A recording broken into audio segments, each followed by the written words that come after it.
नमस्कार, मी अमित केत्रे. तुम्ही पाहताय न्यूज 18 मराठी. मंडळी, महापालिकांच्या निवडणुकांसाठी राज्यामध्ये 29 महापालिकांच्या निवडणुकांची प्रक्रिया सुरू आणि आता मतदानासाठी फक्त अर्धा तास शिल्लक राहिलेला आहे. मुंबईमध्ये दुपारी 3:30 पर्यंत 41% मतदान झालेलं आहे.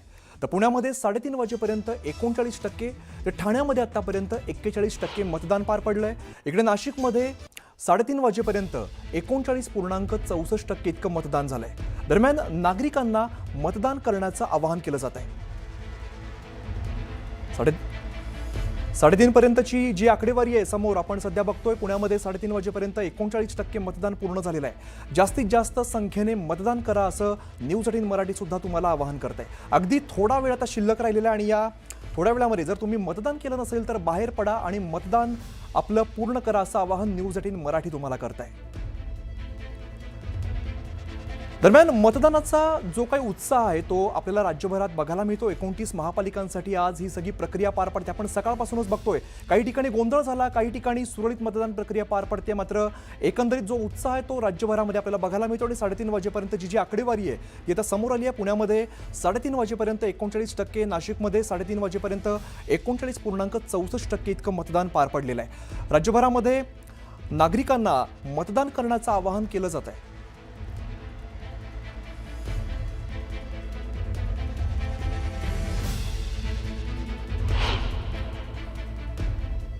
तर राज्यभरामध्ये एकंदरीत 29 महापालिकांसाठी मतदान प्रक्रिया पार पडते आणि आमचे प्रतिनिधी वेगवेगळ्या ठिकाणी. आपण सुरुवातीला मुंबईमध्ये जाऊया. प्रणाली कापसे आपल्यासोबत आहेत. प्रणाली, आपण सकाळपासून बघतोय काही ठिकाणी गोंधळ झाला, काही ठिकाणी मोठ्या रांगा बघायला मिळाला. सध्याचं काय चित्र दिसतंय, कारण अगदी थोडा वेळ शिल्लक राहिलाय. अगदी बरोबर आहे. शेवटची 30 मिनिटं राहिलेली आहेत. ज्यावेळेला ज्यांनी अजून मतदान केलेलं नाही त्या सगळ्या नागरिकांनी येऊन मतदान करावं यासाठी मी सध्या मुंबईच्या माहीम परिसरातल्या विवेकानंद सोसायटीमध्ये आहे. इथं एकच मतदान केंद्र आहे खरं तर, कारण ही अत्यंत मोठी अशी सोसायटी आहे आणि जुनी अशी सोसायटी आहे. त्यामुळे आजूबाजूला खूप मोठ्या प्रमाणावर जे ज्येष्ठ नागरिक आणि इतर रहिवासी जे आहेत त्यांना मतदानाचा हक्क बजावता यावा यासाठी या संपूर्ण सोसायटीची जी एक कॉमन सगळ्यांच्या सोयीसाठीची एक जी खोली असते त्या खोलीमध्ये इथं हे मतदान केंद्र उभारण्यात आलेलं आहे. आपण पाहतोय 58 क्रमांकाचं हे मतदान केंद्र आहे, वॉर्ड क्रमांक 190 मधलं. एकूण जर आपण बघितलं तर या ठिकाणी मतदान हे सुरळीत पार पडताना दिसत आहेत. आता जेव्हापासून आम्ही आहोत साधारण अर्धा तास झाला या ठिकाणी मतदार येत आहेत, आपला मतदानाचा अधिकार जो आहे तो बजावत आहेत. सगळ्यात महत्त्वाचं म्हणजे की 3:30 वाजेपर्यंत मुंबईमध्ये एकूण 41% अधिक मतदान झालेलं आहे 3:30 वाजेपर्यंतचं. आणि या कालावधीमध्ये आता जर आपण बघितलं तर शेवटचे 2 तास त्यावेळेला शिल्लक राहिलेले होते. त्यामुळे या शेवटच्या 2 तासांमध्ये किती मतदान होतं हे बघणं अत्यंत महत्त्वाचं ठरणार आहे. कारण मुंबईवर सगळे शिल्लक आहे, त्यामध्ये न्यूज 18 मराठी सुद्धा आवाहन करते सगळ्या नागरिकांना की बाहेर पडा आणि जास्तीत जास्त मतदान करा. प्रणाली, तुम्ही सोबतच राहा. आपण जाऊया नागपूरमध्ये. नागपुरात उदय तिमांडे सध्या आपल्या सोबत आहेत. उदय, नागपूरमध्ये सध्याचं काय चित्र बघायला मिळतंय? कशा पद्धतीने रांगा लागलेल्या दिसत आहेत? अमित, खरं तर लोकसभा आणि विधानसभेचा विचार केला तर नागपूरकरांना जे आहे ते मतदानाची टक्केवारी वाढवली होती. आज देखील जी आकडेवारी 3:30 वाजेपर्यंतची येते त्यानुसार 42% इतकं मतदान नागपूरमध्ये झालेलं आहे. गेल्या वेळीचा जर विचार केला तर 54% मतदान झालं होतं. आता गेल्या 1.5 तासामध्ये ही आकडेवारी वाढली असेल. गेल्या वेळीच्या तुलनेमध्ये यंदाचं मतदान हे 55%पेक्षा जास्त जाईल अशी अपेक्षा आहे. मी सध्या ज्या धंतोली झोनमधल्या मतदान केंद्रावर आहे, इथं आपण पाहतोय की एक मतदार येतोय. सकाळच्या वेळी या मतदान केंद्रावर गर्दी होती, मात्र आता गर्दी काहीशी ओसरलेली आहे. शेवटचे 30 मिनिटं शिल्लक आहे, त्यामुळे जास्तीत जास्त लोकांनी येऊन आपला मतदानाचा हक्क बजावणं गरजेचं आहे. कारण शहराचा विकास करायचा असेल तर चांगले जनसेवक निवडून देणं आवश्यक आणि त्यासाठी मतदानाचा हक्क बजावणं फार गरजेचं आहे. खरं तर नागपूरमध्ये रात्रीच्या वेळी जे भाजपचे उमेदवार आहेत त्यांच्यावर हल्ला झाल्यानंतर कुठलीही अप्रिय घटना घडली नाही आहे. मात्र काही ठिकाणी जे आहे ते EVM मशीन्स बंद पडल्याच्या घटना घडल्या होत्या. मात्र प्रशासनानं त्या EVM वेळीच बदलून जे आहे ते मतदानाची प्रक्रिया सुरळीत पार पाडली. मात्र यंदा काही मतदार यादीमधली नावं, विशेष करून पतीचं नाव एका प्रभागात आणि अगदी काही ठिकाणी गोंधळ झाला, काही ठिकाणी सुरळीत मतदान प्रक्रिया पार पडली. एकंदरीत काय तर उद्या हे सगळे मतदार कोणाच्या बाजूने कौल देतील आपल्याला बघायला मिळेल. आपण आता नाशिकमध्ये जाऊया. लक्ष्मण, नाशिकमध्ये नाशिककरांनी कसा प्रतिसाद दिला या सगळ्या प्रक्रियेला?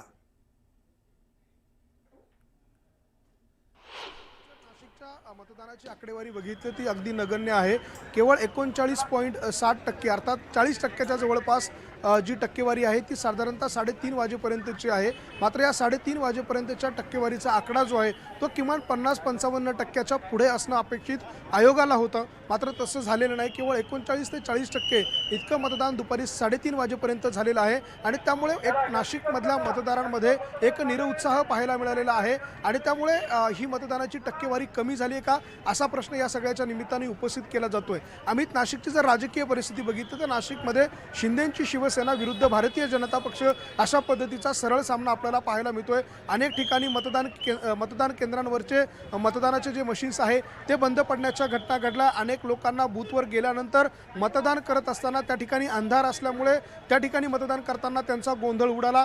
अनेक मतदारांचे नावं जे आहे ते एका प्रभागातून दुसऱ्या प्रभागात शिफ्ट झाले मात्र ते त्यांना कळू शकलं नाही. त्यामुळे ते मतदार जे आहेत ते या मतदान प्रक्रियेपासून मुकले. हे सगळ्या घटना जर आपण बघितल्या तर या सगळ्या घटना देखील या मतदानाची जी टक्केवारी आहे ती कमी होण्यासाठी कारणीभूत आहे. आयोगाच्या अनेक चुका यामध्ये आपल्याला पाहायला मिळत आहे. अनेक नागरिकांचे नावं जे आहेत ते मतदार याद्यांमध्ये लक्ष्मण, आपण सुद्धा असंच आवाहन करतो की जास्तीत जास्त घराच्या बाहेर पडा आणि मतदान प्रक्रिया ही आपली पूर्ण करा. आपण आता पुण्यामध्ये जाऊया. वैभव सोनवणे आपल्या सोबत आहेत. वैभव, पुणेकर कसा प्रतिसाद देत आहेत आणि आत्ताची सध्याची काय परिस्थिती बघायला मिळते?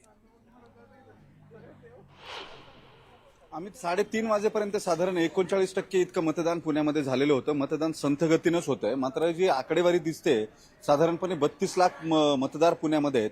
त्यापैकी 3 लाख दुबार आहेत. त्याच्यामुळं ही सगळी आकडेवारी जी आहे ती शेवटच्या टप्प्यामध्ये आपल्याला लक्षात येईल. गेल्या वर्षी 55% मतदान झालेलं होतं, 55 ते 56. याही वर्षी तोच अंदाज जो आहे तो व्यक्त केला जातोय. या सगळ्याला महत्वाचं कारण जे आहे ते म्हणजे इतका गदारोळ झाला या निवडणुकीमध्ये की विचारता सोय नाही. पुण्यामध्ये जवळपास 25 ठिकाणची मतदान केंद्र जी आहेत त्यांच्यामध्ये बिघाड झाले, ते बंद पडले, सुरू झाले नाहीत. काही ठिकाणी बटन दाबलं तर लाईट लागत नव्हती. नागरिकांच्या असंख्य तक्रारी ज्या आहेत त्या येत आहेत. हे एकीकडे सुरू असताना बोगस मतदानाचे प्रकार असतील किंवा मारामाऱ्या असतील. बाणेरच्या प्रभाग क्रमांक 9 मध्ये काल रात्रीपासून 2 दंगलीचे गुन्हे दाखल झालेले आहेत. इतक्या टोकाचा विरोध जो आहे तो एकमेकांना केला जातोय.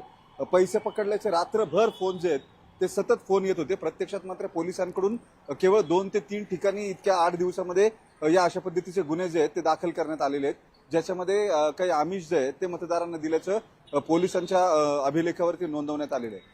हे सगळं जरी होत असलं तरी एकीकडे जी लढत प्रामुख्यानं होतीये या लढतीचे दोनच मोहरके जे आहेत ते पुण्यामध्ये दिसून येत होते. खरं त्यामुळे वैभव, आता पुणेकर कोणाच्या बाजूने कौल देतात हे उद्याच आपल्याला स्पष्ट होईल. आता आपण जाऊया डोंबिवलीमध्ये, कारण मागच्या काही काळापासून आपण बघतो डोंबिवली चांगलं चर्चेत आहे. अजित पांढरे आपल्या सोबत आहेत. अजित, आज डोंबिवलीकर काय म्हणतायत, कशा पद्धतीने प्रतिसाद दिलाय? आम्ही डोंबिवली ज्या कारणामुळे चर्चेत होतं त्या प्रभाग क्रमांक 29 मध्ये मी आहे. या ठिकाणी भाजपनं पैसे वाटल्याचे पॅम्पलेट्स व्हायरल झाले होते. त्यानंतर भाजप आणि शिवसेना यांचा राडा त्या ठिकाणी समोर आला होता. तर आता नवीन काही व्हिडिओ समोर येत आहेत की जे नितीन पाटील हे जे नगरसेवक उमेदवार आहेत तिथले शिवसेनेचे, त्यांना भाजप प्रदेश रवींद्र चव्हाण यांच्या घरी जाऊन काही बोलत आहेत, तो एक नवीन व्हिडिओ आला होता. तर ह्या सगळ्या घडामोडी आणि या सगळ्या तापलेल्या वातावरणामध्ये या कल्याण डोंबिवलीमध्ये जवळपास 3:30 वाजेपर्यंत 41% जास्त मतदान झालेलं आहे. तर ठाणे महानगरपालिकेमध्ये देखील 42% जास्त मतदान झालेलं आहे. एक सांगावं असं वाटतं ते म्हणजे यावेळेस निवडणूक आयोगाने एक वेगळी गोष्ट केली आहे की गेल्या वेळेस जेव्हा लोकसभा विधानसभेच्या वेळेस जे बूथ होते ते 2 ते 3 बूथ फक्त इथे होते आणि त्यामुळे रांगा लागत होत्या. तर यावेळी इथं जवळपास 11 बूथ आहेत. त्यामुळे मतदार जे आहेत ते डिवाईड झालेले आहेत आणि ते डिवाईड झाल्यामुळे कुठेतरी म्हणजे पोलिंग बूथ जे आहेत ते देखील त्यांची संख्या देखील जास्त असल्यामुळे नागरिकांना जास्त काळ रांगेमध्ये थांबावं लागत नाही आहे. त्यांना जास्त काळ इथं ताटकळत उभं राहावं लागत नाही आहे आणि यामुळेच मतदान प्रक्रिया जी आहे ही सुरळीत पार पडते. जे मतदार आहेत त्यांच्या लांबच लांब रांगा लागतात, पण इथलं चित्र जे आहे ते वेगळं पाहायला मिळते. कारण का आतमध्ये आल्यानंतर देखील गर्दी नसल्यामुळे सुखरपणे इथं आतले जे कर्मचारी आहेत त्यांना देखील जो मतदार आलेला आहे त्या मतदाराला नेमकं त्याचं नाव काय आहे, त्याचं ओळखपत्र काय आहे हे त्याला तपासता येते. वेळ देखील मिळतोय आणि मतदार देखील. आणि अजित, एकंदरीत काय तर या सगळ्या उमेदवारांचं भवितव्य या ईव्हीएम मशीनमध्ये कैद होत आहे. धन्यवाद या सगळ्या माहितीसाठी.